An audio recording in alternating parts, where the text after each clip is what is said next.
Have you noticed that there's unicorns everywhere these days? Well, I'm adding to the mix with the Unicorn in the Garden cocktail. So let's saddle this steep up and show you how it's made.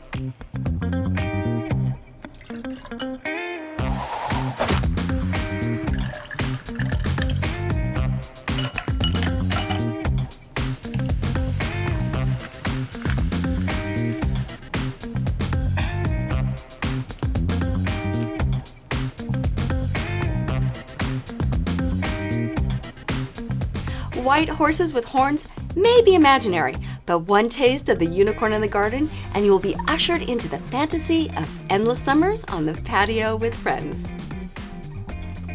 The Unicorn in the Garden cocktail is definitely Queen Bee approved.